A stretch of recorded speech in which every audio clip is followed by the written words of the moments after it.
I'm just going to start off by introducing myself. My name is Noreen. I'm an international student from Egypt. I'm a sophomore at Stetson, my major in international business. I'm a word ambassador. So this is Virtual Culture Hour about Egypt. Let's get started.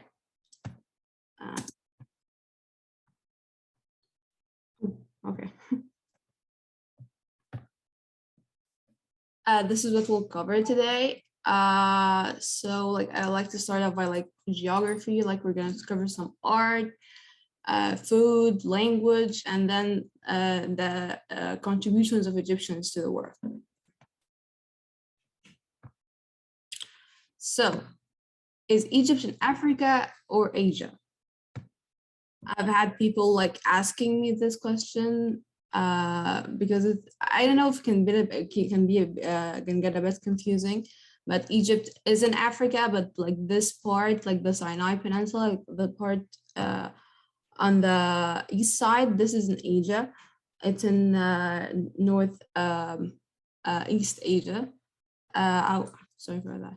It's not in Northeast Asia, but it's like a segue to Asia. So Egypt is in Africa, but there's the peninsula, the Sinai Peninsula is in Asia.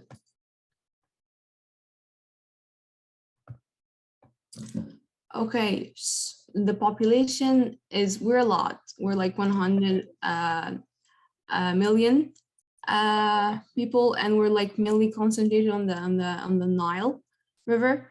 The capital is Cairo, and it gets pretty warm over there. It does not get below 96. And the borders, we have two borders with seas, the Mediterranean Sea and the Red Sea, and then we have the rest of our countries with Libya, Sudan, and Palestine. So, no, Egypt is not all desert. We have a lot of cities. It's not just and the pyramids are not in the desert. This is actually in Cairo. It's in downtown Cairo.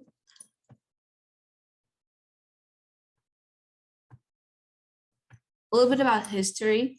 So Egypt is known for the Pharaonic era.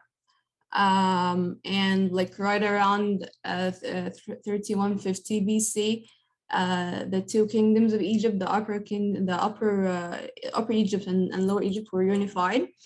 And then there were three time periods called the Old, Middle, and New Kingdoms. The old one was known for pyramids. The middle one is known for a cultural renaissance, an artistic one, and then the new one is where Cleopatra and Tutankhamun and all the pretty famous pharaohs were from, and it was also an era of political and Egypt started expanding to other areas like Nubia, and then a lot of things happened after the Pharaonic era. There were a lot of invaders. And I'm not going to talk about all that because that's a lot. I'm just going to talk about key conquests, the Arab conquest, because up until that we had Coptic as our official language, and then when the Arab conquest happened, it changed and it became Arabic. And an important thing to note is any other conquest that came after the Arab conquest did not change the language. It maybe influenced it in a way, but it did not completely change it. Yeah, and then the last one here is in 2011, the 25 January Revolution. This is actually, I lived through this, and I can remember it very much. Yeah, it was a pretty monumental event in our history. Okay, so this is our flag. Each color symbolizes something. So the red symbolizes the sacrifices that our ancestors made. The white symbolizes peace and the bright future that we envision, and black symbolizes the dark periods of occupation. The golden eagle is actually our national symbol, and it symbolizes strength and power. I'm just gonna play. This is our national anthem. It was actually like it was a poem. And then, okay, let's see.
Okay, we sing that like every morning. Okay, how can I get back?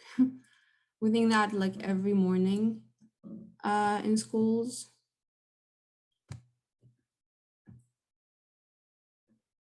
Okay, I think Julia played that when I just like before I entered, but let's see. Okay, here. Cultural diversity. So we have several cultural groups in Egypt. We have Nubians in the very south of Egypt, and they used to have their own language. They're like, they have their own culture that's separate. Okay, something is happening.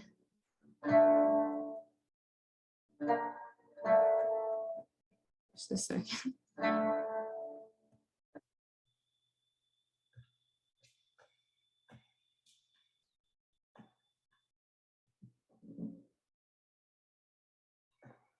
Sorry about that. Okay, I was talking about Nubians. They have their own culture, and it used to be like a separate kingdom in ancient Egypt. And then the Bedouins are tribes in Sinai, and they're actually like you can trace their ancestry to like Arabia. So they were like um, immigrants from Arabia. Then we have Beja. Beja is one of the ethnic groups in the desert. And their location is in the eastern desert in the southern section, and their mainly consist of two main tribes. And then Upper Egyptians is basically Upper Egypt is like the lower half of Egypt, and we call that Upper Egypt because like that's where the Nile starts. And it's called in Arabic Side. This is where like the ancient Egyptian culture like thrived, and it's now populated by a group that can be like more culturally conservative, and it's also filled like with like temples and statues and like all things that the Egyptian culture left behind. Urban Egyptians, this is like the main cities, Cairo, Giza, and Helwan. Fun fact, actually, Cairo and Giza, they're two separate cities, but they're like super close that they become like one city. Like I used to live in Giza, but like everything for me was in Cairo, like my school, my friends, and it was only like a 30-minute drive or something. So it wasn't really considered like a whole different city. Same for Helwan. And Cairo is actually the largest city in Egypt. And then for the Delta Egyptians, this is like the heart of agriculture because it's a very fertile area. And the Nile then splits into two. And they can be like, they have their own customs and traditions, but they're not super different from urban Egyptians. Okay, art and film.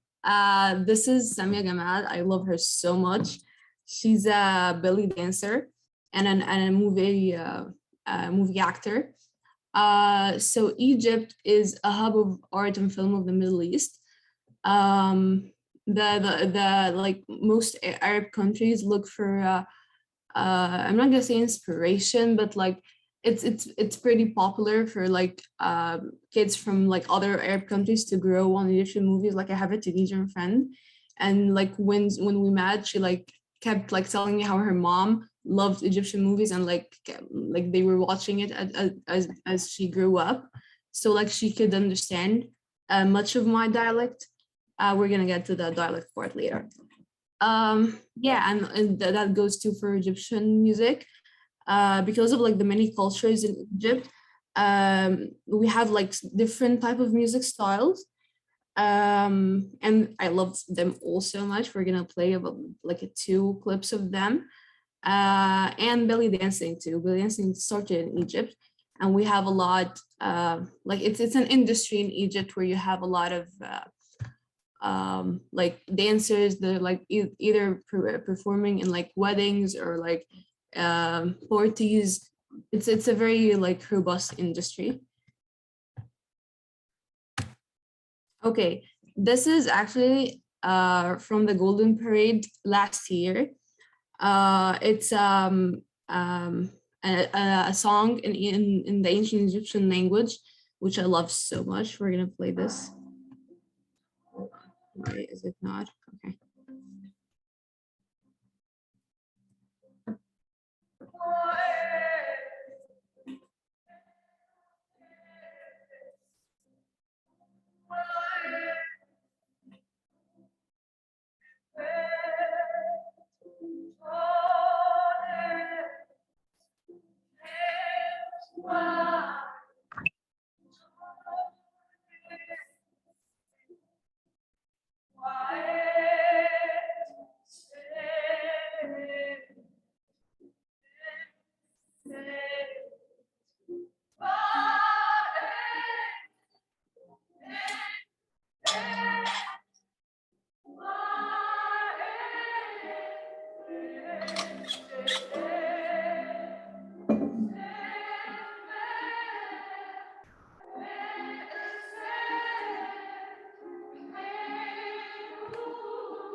Oh, sorry about that.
Okay. Just FYI, this is the pride of Isis, which is an Egyptian goddess. That was like very popular in ancient Egypt. And this was actually in like this song was in one of the prayer books. And we took it and we sang it at the Golden Parade. The Golden Parade was the opening of there was a grand museum opening last year, and we had to move like mummies from an older museum to the new museum. So this was like a parade to like celebrate that.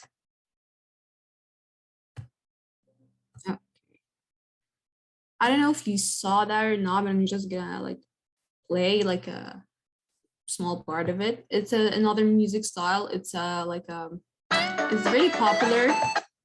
And like in weddings, this always gets me like I need to stand up and dance right now. Okay. Okay. Egyptian food, my favorite topic. Okay, so our cuisine is like it's mainly based on like vegetables, but there are others. These like are one of my like the favorite dish, like the famous dishes and like my favorite dishes. Molokhia is like do you see like the photo on the right top? This is molokhia, which is basically like it's a specific plant that you make like a type of soup out of it, and it's served with white rice, chicken or rabbit, or it can be served like that. You don't have to like have a like it can just like be like the vegetarian option. And then macarona bechamel. It's this is the like the dish in the middle at the bottom. So this is basically penne pasta with a meat, or it can be chicken or like any filling really, but it's most like it's famous. It's most popular with done with meat or chicken, and then the bechamel sauce. And it's like it's done with a creamy consistency, and like you just do it in a casserole type of thing. And then the kunafa, which is like my absolute favorite dessert. There's a lot of types of kunafa. This is the cheese one. There's the Nutella one. There's just like plain kunafa. There's a lot of types of kunafa. And I can't really explain like the exact like what is kunafa exactly. It's like times some sort of like it's not pastry, okay, but I know how they do it, but I can't I don't know how to explain it. But it's very good. And then koshari, this is I consider that to be our national dish. It's the dish on the right at the bottom, and it's basically like rice, pasta, lentils, um, fried onions, and sauce. Uh, and it's so good. Like you can like find people eating that in the street like anywhere in Egypt. Ful Madammis is beans. It's the photo on at the bottom at the left, and it's being served in like a certain way. And then mahshi, I don't have a photo of it here, but it can be done with vine. It can be done with grape leaves, where we like to stuff it with rice or meat, and it can be done with cabbage leaves. It can be done with a lot of things actually. Eggplant. It can be done with a lot of things.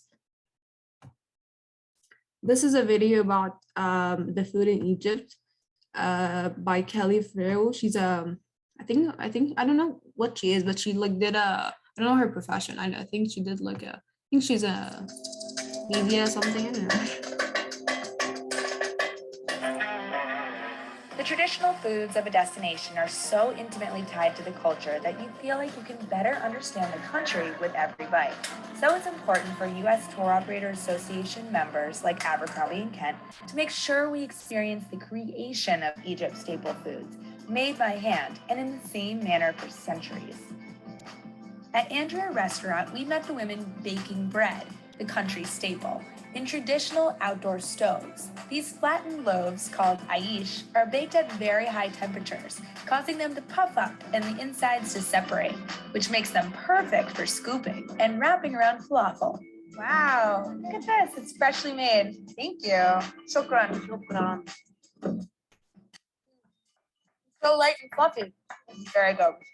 Mwah. Kosheri is another important food in the Egyptian diet, and we saw locals chowing down on it in the streets of Cairo. Agriculture is still an important part of Egyptian life, and you can find it in all the dishes. Vegetables and legumes are the primary ingredients. I had a craving for falafel, so we were able to snag some of the country's best in downtown Cairo. Now, this is some of the freshest falafel you can find in Cairo. He just made it about 1 minute ago, and it's still hot. Prepared by hand, it's a mix of pureed fava beans and spices. It's fried until golden perfection, just crispy on the outside, but still soft inside. Got my fresh falafel to go? Let's go see some more sights. After refueling, I was ready to dive into more of Egypt's impressive history.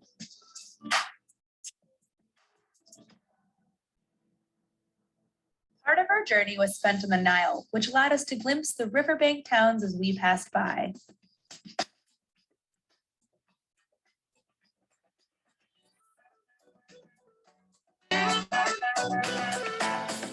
On board, the head chef taught us how to cook like the locals. First, we learned how to make baba ganoush, one of my favorites. It's a roasted eggplant and chickpea spread, much like hummus, and usually served with bread. He also went into depth on preparing kosheri, the pasta rice lentil mixture, topped with tomato sauce and fried onions. Yum. For dessert, he prepared the rich, creamy Ali, a national dish of cream-soaked puff pastry with almonds and pistachios. We're here with the head chef, Ashraf, and he just showed us how to make 3 different Egyptian specialties, which were baba ganoush, koshari, and then for dessert, omari. They were all delicious. Though he did much of the hard work for us, it was revealing to learn how to prepare these classic vegetarian dishes, just like the local Egyptians have throughout history.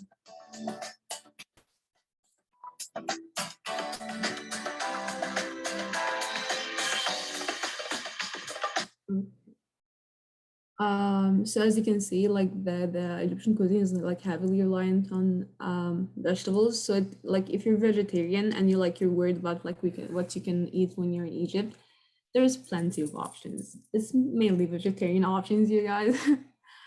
Okay.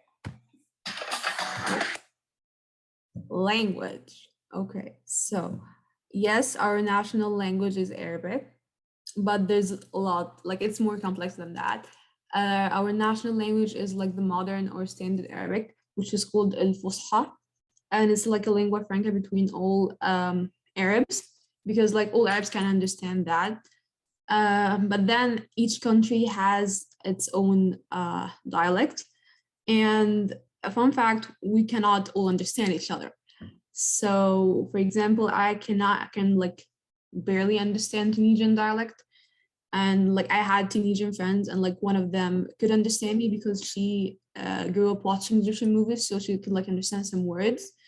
But the other one did not have a clue what I was saying.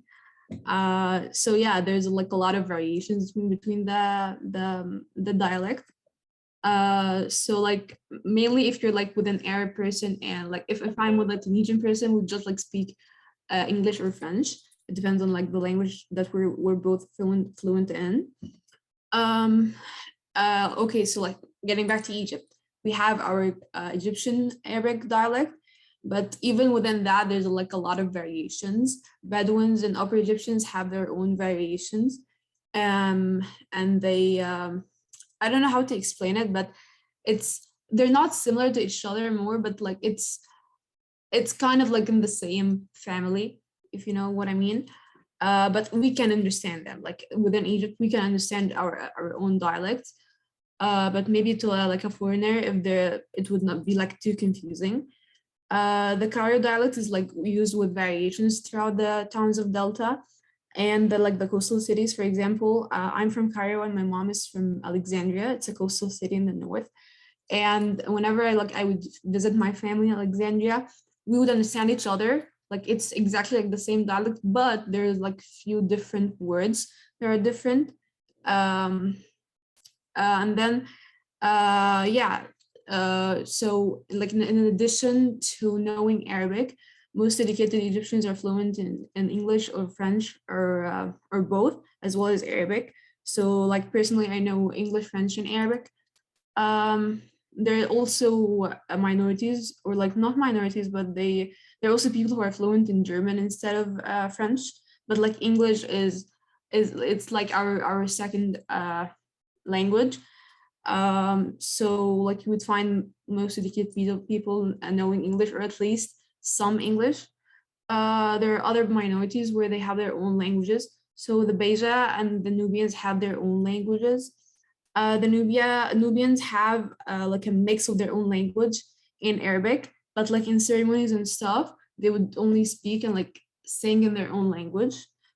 There's the Coptic language. So up until the Arab conquest, this was our official language, and like up until now in churches, this language is still used. Like I went to Catholic school, and I would see like girls in my class like doing Coptic homework that the church gave them. But it's not widely spoken. It's only in the church in Egypt. And then there's, because of like foreigners settling in Egypt, we have minorities where they speak Greek, Italian, and Armenian.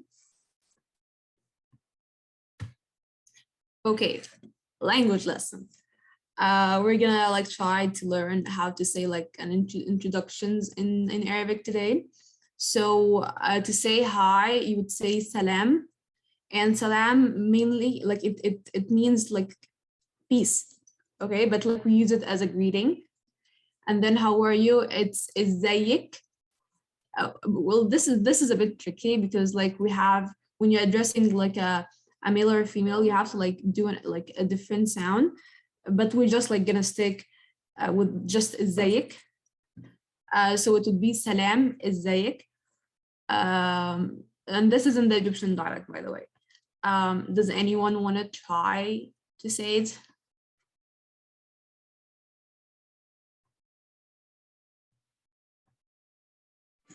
I'll try. Okay. Okay, so it's salam Salam. ازيك. Is it Isaiah? It's is Ez yik. Yik. So Ezek. Yeah, but like stress more on the y, like ازيك. So Salam Isaiah. Yes, good job. And then for my name is, it's fairly like simple. It's just ismi. And then you would add your name. Also, I don't know if like you guys know that, but we write from the right to the left. So like it's the complete opposite. I don't know like many languages would do that. I think maybe Farsi does that too. Okay, so does anyone want to try to say their name in Arabic? I do. Okay. So it's Esmi, and then you add your name. Ismi, Ellie. Yes, good job. Thank you.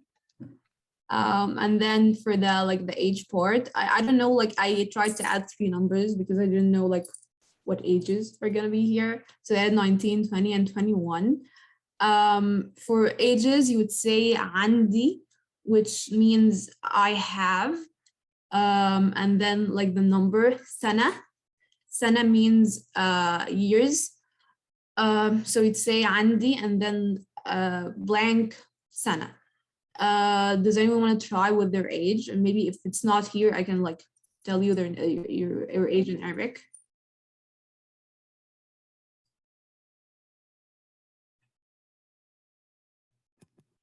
I'll go again. Oh shit, sorry. Oh, you guys can go, like it's you too, no, it's fine. How did you say I am again? Andy, Andy, yes. And then how old are you? 19.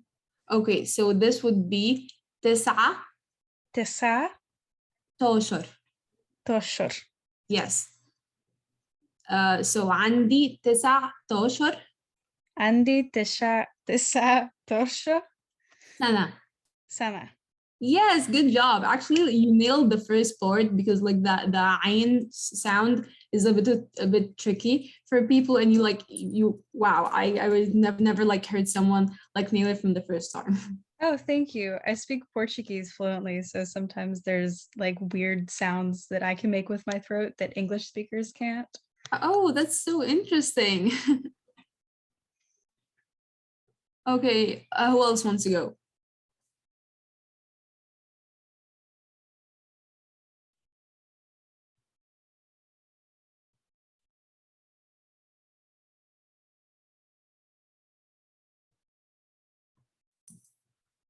Okay. Let's just like say 20 and 21 in Arabic. 20 is 20.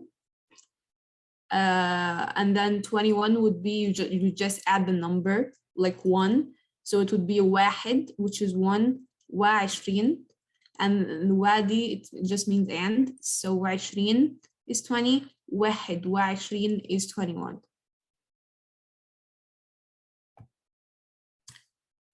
Okay, moving on to the contributions of Egyptians to the world.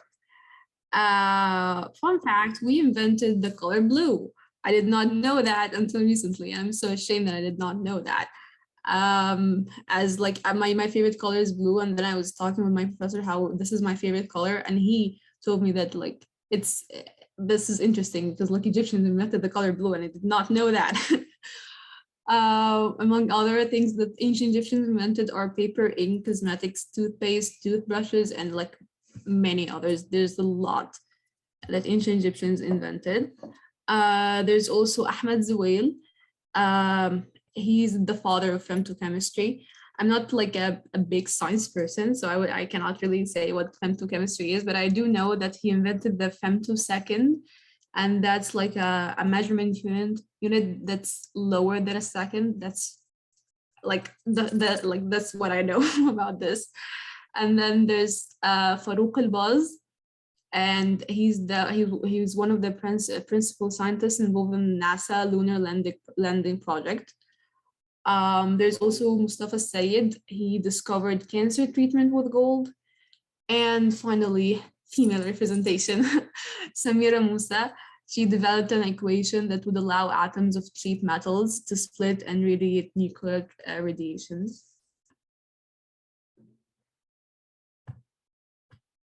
Okay, like hopefully like after all this you're like excited to visit Egypt. So if you do, there's a lot of things you could do there.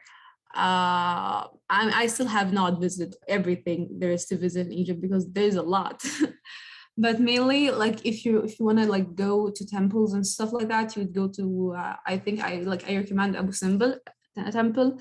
This was carved into a mountain, and there was actually a relocation from Aswan to Luxor in the past. It was I think done by the UNESCO because there was flooding from the Nile, so they had to move it.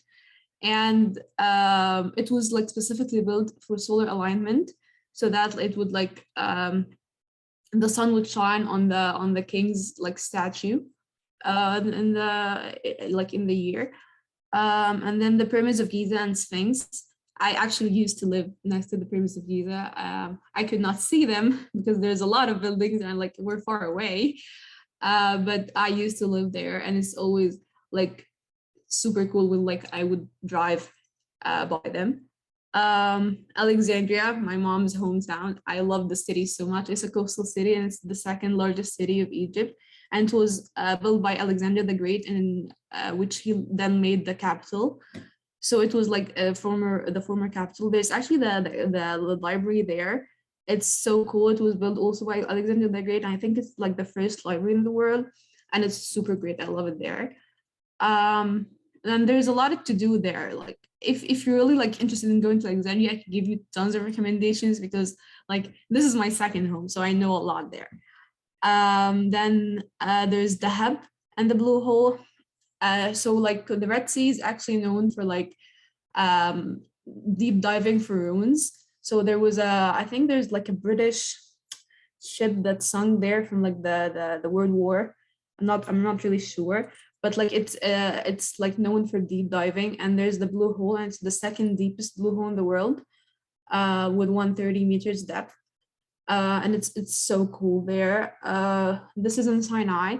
Sharm el-Sheikh is also in Sinai, and there's a lot to do there. Like the sea is like so like the weather there is awesome, but you have to like make sure that you go there in like when the weather is not too hot, because this is in Sinai, so like in the summer it can get up to like maybe 40 or something. Oh, that's Celsius. I don't know what it is in and Fahrenheit. I'm still adjusting to the Fahrenheit like measurements, but it gets pretty hot and so nice. So like I would like when I go to Sharm el-Sheikh, I like just go there in like maybe the winter or something to be like more bearable. And then Khan al-Khalili. Khan al-Khalili it's a bazaar in Cairo, and it's full of like awesome things. And there's like a lot of mosques there, and like you would just like walk there in the evening. It's like it's a whole different vibe. I love it so much over there. And that's it. Thank you guys. Thank you guys for like joining this event. Does anyone have any questions? And while we're running questions, I'm gonna put up the Kahoot for those of you guys who want to play that. And if you do want to stay for the Kahoot, there will be prizes, so that will definitely be an incentive for you to stay. But we will be posting the Google form link in the chat very soon, so just stick around for a little bit longer.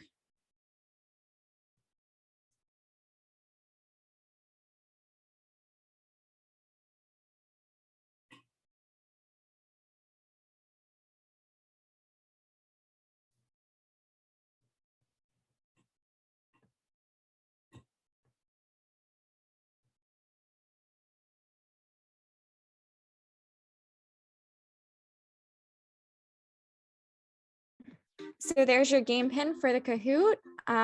Just hop on it, and I will be putting the link in the chat in a couple seconds.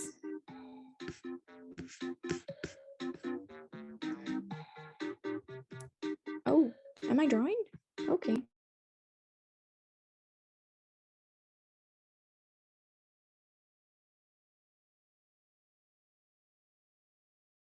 So make sure you stick around for the link so that we can get you guys your cultural credit. So hang on just a second there. I'm just gonna go grab that link really quick. So I'm gonna stop sharing, but the game pin is 2178106. I'm gonna grab this Kahoot link really quick. Okay, and maybe. And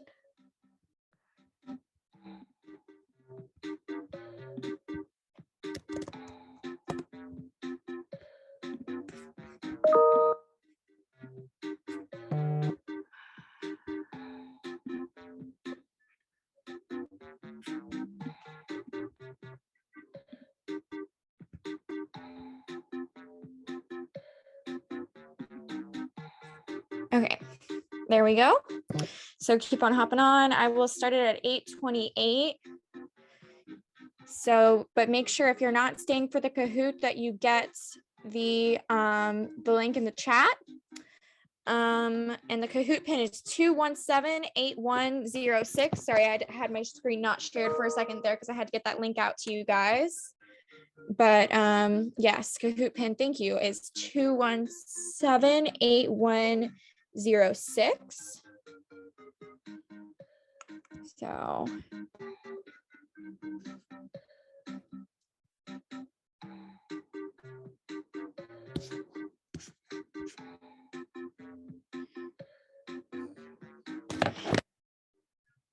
and then I'm going to start very soon. Yes, thank you for bearing with us with our technical difficulties. Yeah, we appreciate it.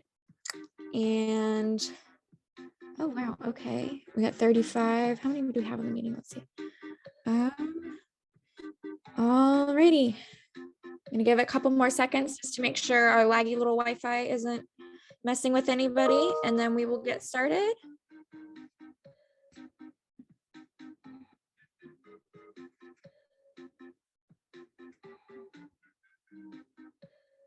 Little bit longer. 2178106. I'm gonna give it 5, 4, 3, 2, 1.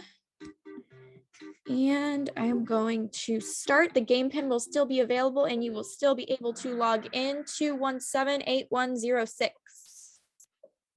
Here we go.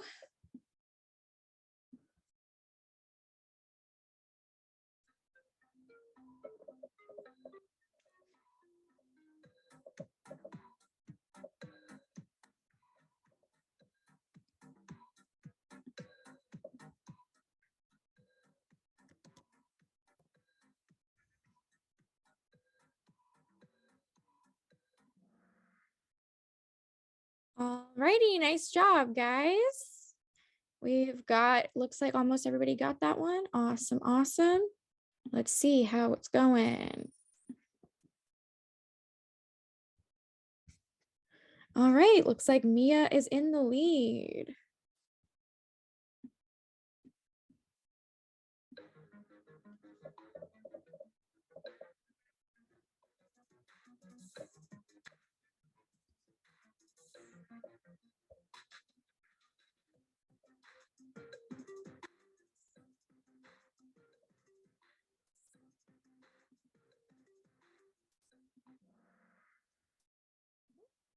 All right, looks like a lot of people got this right too. Let's see how that made the leaderboard change.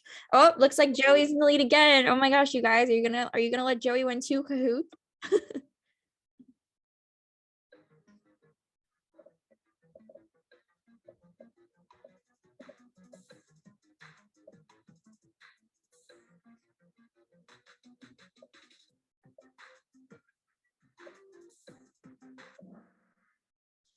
Nice, good job, guys. Oh, looks like Mia's catching up. The former capital and second largest city in Egypt is what? Let's see who's got this one.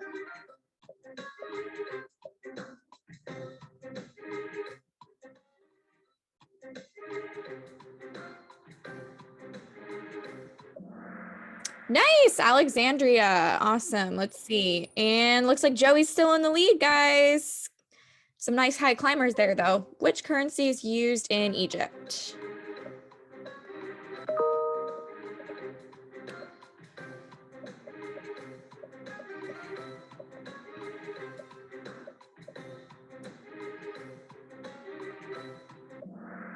Nice.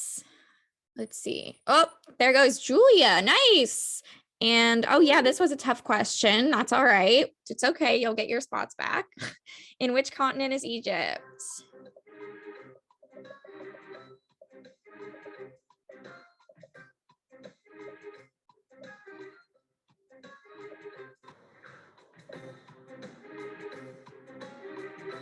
Counting down to the wire here. All right, yes, Africa. Nice job, guys. Oh, Joey's coming back again, but Julia's still in the lead. Emma right behind. Which of these is the Egyptian flag?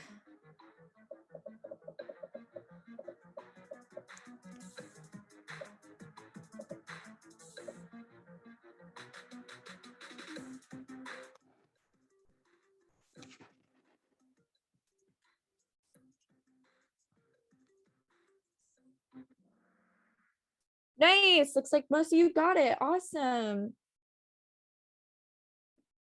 Oh, Julia's still in the lead. Nice. Ooh, Melanie is up 4 places. Nice.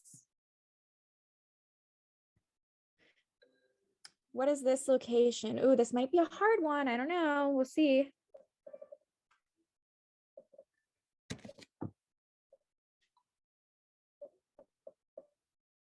This one seems like it has a little bit of time on it. So we might have to hang out for a little bit and see what this timer is. I don't know if this is going to be. Well, this can be your snack break for a couple seconds because it seems like we gave a lot of time for this question.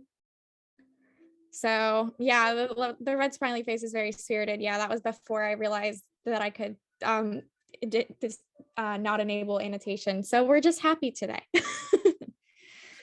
So.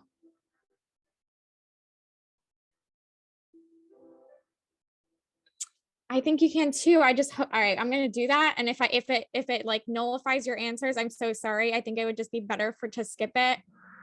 Oh, it didn't. Perfect. Okay, great. Thank you. Thank you. Sorry for that. Kahoot decided to run away on me. So let's see how that makes the standings. Oh, Emma went to the top. Nice. And Emily is back with an answer streak of 3. Love it. Let's see what the next question is. Who was the first Egyptian president? This might be a hard one. We'll see. I did say that with the last one though, and you guys all got that one right. So maybe I'm just not good at this.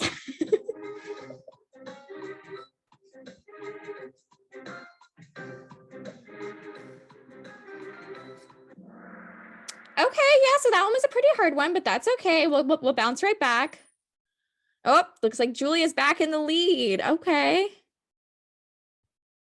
In what year did the Egyptian Revolution start?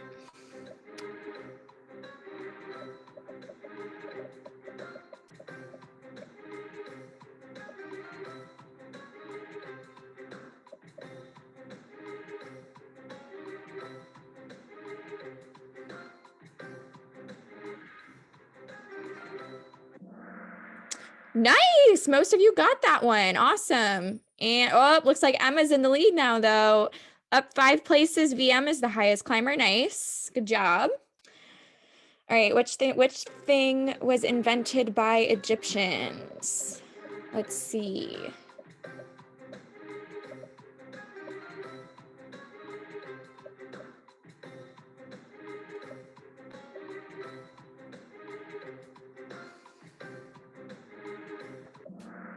Oh, wow. Looks like all you got it. All of the above. Awesome. Awesome. Just some shifting in the stats here. Emma's still climbing at the top. Oh, this is a really hard question, guys.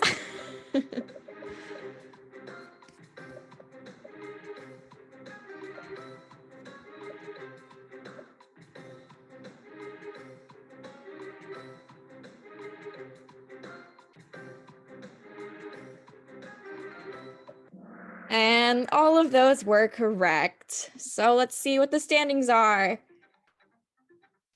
In 3rd place, Day. In 2nd place, Joey. And in 1st place, Emma. Nice job, Emma. I'm going to put my email in the chat and you're just going to email me and let me know that you won the Kahoots. So just give me just a moment to do that. And then for everybody, thank you for hanging on for the Kahoot. Make sure you get that link so that you can fill out that Google form before midnight tonight. I'm going to put it in the chat one more time so that you have it. And then Emma, just make sure you email me. I'm going to hang out a little bit just here just so that you can, oh, my screen, there we go. I'm going to hang out a little bit here just so that people can get that link. I'm going to stop sharing. That's what I'm going to do. There we go.